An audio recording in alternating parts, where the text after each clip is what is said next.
আসসালামু আলাইকুম।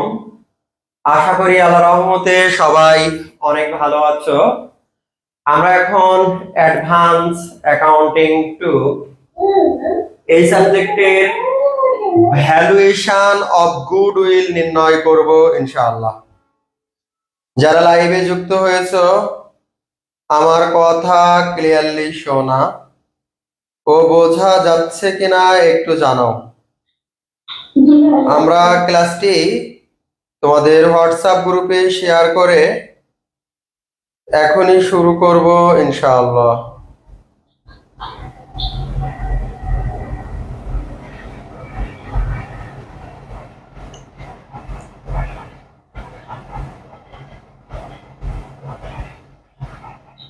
দেখো, তোমাদের গ্রুপে শেয়ার করে দিয়েছি। এখন আমরা অঙ্কে চলে যাব সরাসরি।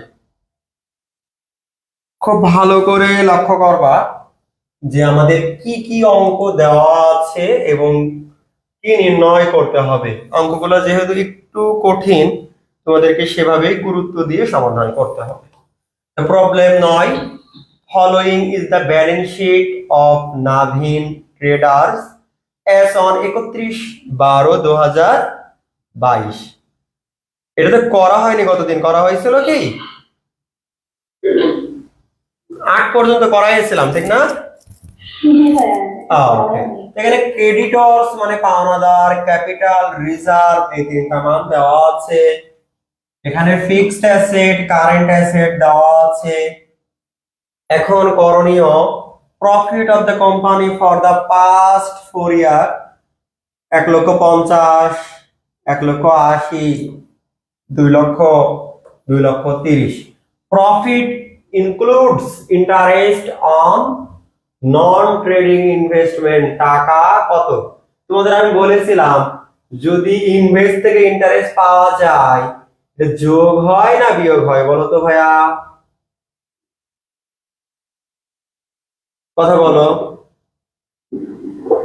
ইনভেস্ট থেকে পাওয়া টাকা তো বাদ যাবে, কারণ এটা আয়।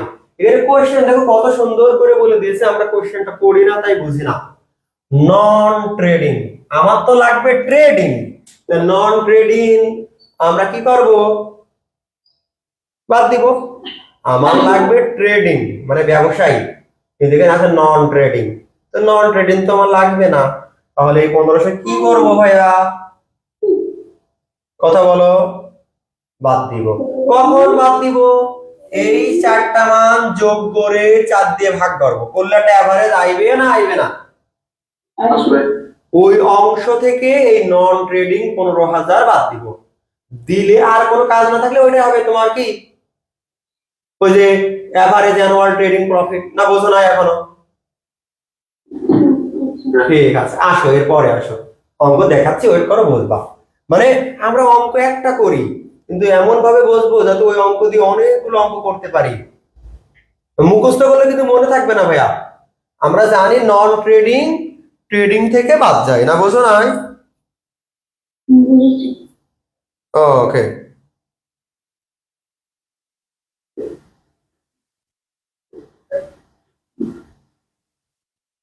আমার কথা ক্লিয়ার? Okay fine. তাহলে এই জিনিসগুলো মাথায় রাখবো অবশ্যই।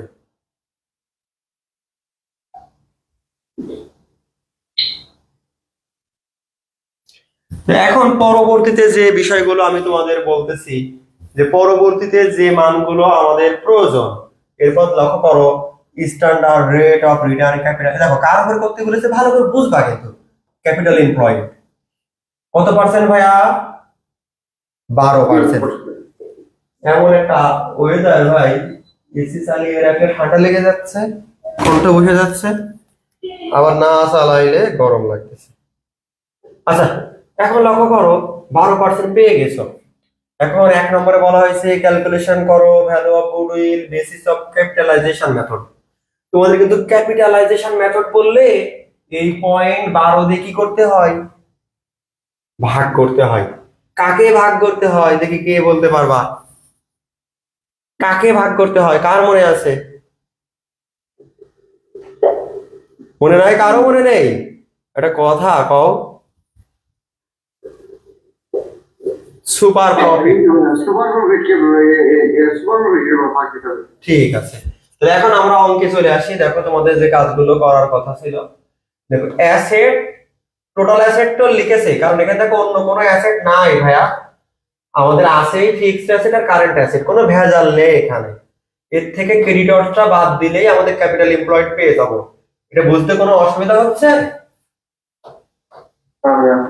আচ্ছা, এটা শখে কর ভাইয়া, শখে করেনি, তুমি না শখে করবা। তাহলে আমাদের ক্যাপিটাল এমপ্লয়েড পাইলাম, এবারে এভারেজটা করো।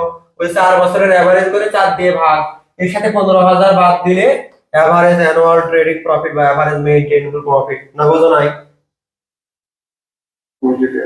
এবার তোমার এভারেজ প্রফিট হয়ে গেল। এবার ভালো করে বুঝো নরমাল প্রফিট কেমনে পাইতাম আমরা। এভারেজ ক্যাপিটাল এমপ্লয়েড উপরে কাটি, মানে সাধারণ অবস্থায়, কিন্তু কোশ্চেনে তো বলেই দিয়েছে কার উপরে কাটবা, ক্যাপিটাল এমপ্লয়েড। ক্যাপিটাল এমপ্লয়েড আছে 10,500, এর উপরে 12% করো। দেখো এটা কি পেয়ে গেলাম, নরমাল প্রফিট। আর তুমি জানো যে এভারেজ প্রফিট থেকে নরমাল প্রফিট বাদ দিলেই সুপার প্রফিট পাওয়া যায়, না জানো না? Super profit 49,000। তাহলে এই যে 49,000 কে এখন এই 100 দিয়ে গুণ করার দরকার নেই, 0.12 দিয়ে ভাগ করবা, একবারে উত্তর চলে আসবে। তাহলে আমার কি গুডউইল নির্ণয় করা বুঝেছো?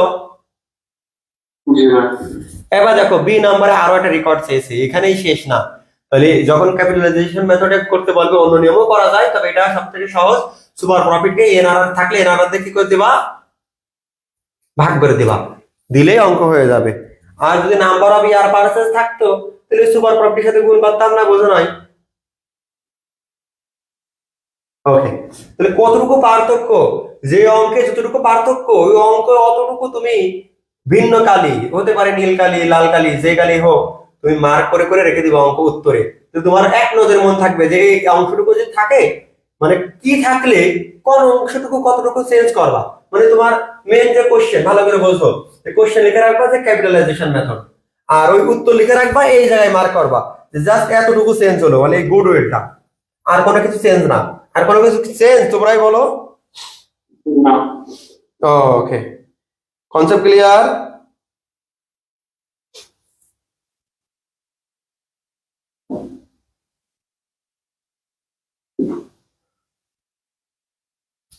Concept clear? ঠিক আছে, এবার আসো 2 নম্বরে কি বলেছে একটু পড়ো। Calculation of the value of goodwill of the business on the basis of annuity of super profit. ও ভাইয়া, সুপার প্রফিটের সাথে অ্যানুইটি ক্যালকুলেশন করতে বলেছে। Taking the present value of the annuity 149%। এদেরকে বলে দিয়েছে, যদি এটা বলে না দিত আমরা এটা করতাম আলাদা করে, 3.14 বের করতাম, 24 দেওয়া আছে, তাহলে আপাতত আর বের করা শেখাচ্ছে না। এখন বলতে পারো যে ভাইয়া কেমনে করতে হয়, এই যে 1 - 1 / 1 + i to the power n divided by কি i। ফর্মুলা কি মনে পড়ে? এই ফর্মুলা দিয়ে কিন্তু করা যায়।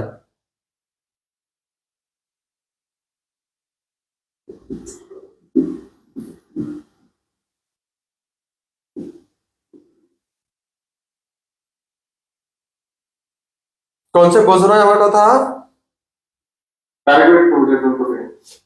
এই সূত্র যদি তোমার এই 3.14 না থাকতো এই ফর্মুলাতে করতাম। হ্যাঁ, 1 - 1 / 1 + i to the power n divided by i। যেহেতু কোশ্চেনে সরাসরি দেওয়া আছে, সুপার প্রফিটের সাথে এই মানটা দেওয়াই আছে 4 বছরে, তাই কিছুই করা লাগলো না, সরাসরি গুণ করে দিলাম। এবার আসো 10, আগে 10 নম্বর অঙ্কটাও দেখাই দিব। The following is the balance sheet of Mr. Rahat on 30 September 2000 কত 22। ব্যালেন্স শিট দেওয়া আছে, ওকে ফাইন। এখানে ক্যাপিটাল নতুন করে কোনো কিছু দেওয়া আছে, শুধু দায় দেওয়া আছে একটা, চলতে দায়, আর কিছু দেওয়া নাই। এখানে দেখো land, building, machinery, invest. Invest কিন্তু ভুয়া, ভুয়া বলতে ওই ভুয়া না, কিন্তু মানে আমার কাছ থেকে চলে যায়, মানে ক্যাপিটাল এমপ্লয়েডের না, বুঝতে পেরেছো? এবারে স্টক, ক্যাশ, অ্যাকাউন্ট রিসিভেবল, বাকিগুলো নিয়ে তেমন কোনো মাথা ব্যথা এখানে নাই। এরপরে আসো দ্য নেট প্রফিট। অঙ্ক দেখলেই বুঝবা যে কোথায় ব্যতিক্রম, এমন ভাবে অঙ্ক করতে হবে তোমরা যারা নিয়মিত আছো অঙ্ক দেখলেই বুঝতে হবে যে ভাইয়া এই জায়গায় ব্যতিক্রম আর সব ঠিক আছে। এখন দেখো এখানে প্রফিট দেওয়া আছে, মানে সব পড়াও লাগবে না এরপর থেকে আমাদের। এই যে প্রফিট দেওয়া আছে তিনটা, এটা অ্যাভারেজ করো, ঠিক আছে না? the above amount include the net income investment কত টাকা আছে? 900 টাকা। তাহলে 900 টাকা কি করবো ভাইয়া? বিয়োগ করবো। তাহলে ওই দেখো ওই তিনটা অ্যাভারেজ করেছে, অ্যাভারেজ প্রফিট। আরে কই আমাদের কিন্তু চাইনি, ওয়েট করো। তাহলে আমরা আগে থেকে আর কিছু বলবো না এখন, মানে এখন তো বড় অঙ্কে আমরা যাইনি যে সব চাবে, বুঝেছো? এখানে কোশ্চেন দেখো অ্যাভারেজ ক্যাপিটাল এমপ্লয়েড, মানে এ সি ই পর্যন্ত চেয়েছে। তাহলে দেখো বেসিক ক্লাস মানে বই থেকে বেসিক থেকে করা কত লাভ, মানে তোমার হাড়ির খবর সবকিছু শিখে যাচ্ছ, তারপরে বড় অঙ্ক। এমনি অঙ্ক অর্ধেক মুখস্থ হয়ে যাবে বড় অঙ্ক করতে করতে, না বোঝো নাই? বুঝেছি। ঠিক আছে, তাহলে আমরা প্রথমে তো ক্যাপিটাল এমপ্লয়েড বের করবো। তো তোমরাই বলো ক্যাপিটাল এমপ্লয়েড কি যাবে না, একটু আগে বললাম ওই যে কোরাস মেরে দিয়েছিলাম investment, land, building, machinery, stock, cash, account receivable. কয়টা সম্পদ? 5টা যোগ করেছে, আর বাদ দিতে হয় চলতি দায়। চলতি দায় কোনটা আছে? Accounts payable. তাহলে এই অ্যাকাউন্টস পেয়েবল আমরা বাদ দিয়ে দিব, দিয়ে ক্যালকুলেশন করব, না বোঝো নাই? এটা তো ইজি। হ্যাঁ, ক্যাপিটাল এমপ্লয়েড বুঝিস না তাই বলে ইজি, পরে আগে বোঝো একটু। তোমার কাছে ইজি আর এদের কাছে কঠিন মনে হতে পারে। যে ক্যাপিটাল এমপ্লয়েড যে বের করলাম এটা ক্লিয়ার। জি ভাইয়া। এবার আমরা এভারেজ করব। এভারেজ ক্যাপিটাল এমপ্লয়েড করতে হলে তোমাদের কারেন্ট ইয়ার প্রফিট কি করতে হয়? লেস করতে হয়। তাহলে কারেন্ট ইয়ার প্রফিট কোনটা? দেখো এটা কারেন্ট কোনটা? 20, 21, 22 কোনটা? আচ্ছা, এর সাথে 900 টাকার একটা ক্যালকুলেশন আছে না নাই? আছে। 900 টাকা থেকে বাদ দিয়ে যে টাকা থাকলো ওরে কি করব? 2 দিয়ে ভাগ। 2 কি সূত্রে 2 মানে হাফ, এই হাফ মানেই তো 2, না বোঝো নাই? হ্যাঁ। এই যে বলি না half of the current year profit, তার মানে ওই সমন্বয় করার পর তার অর্ধেক। অর্ধেক হলো 10,388, বাদ দিলাম তাহলে কত হলো? 46,460। যারা নিয়মিত করতেছো তাহলে বলো এই অঙ্কে কোনো ঝামেলা আছে? না। ওকে।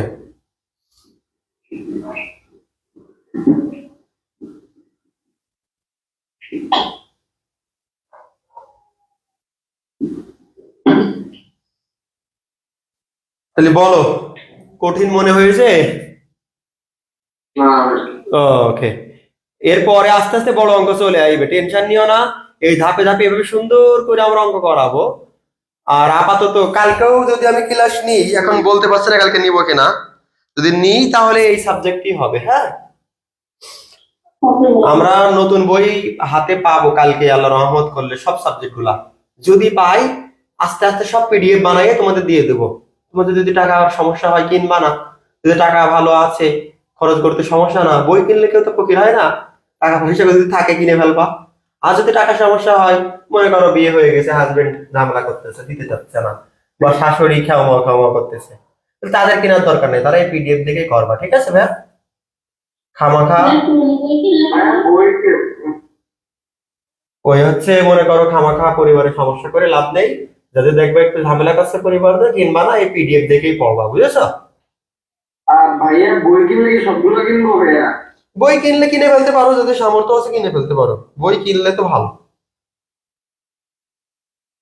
ঠিক আছে? না আমার নাই খেলছিলাম তো এরকম করে।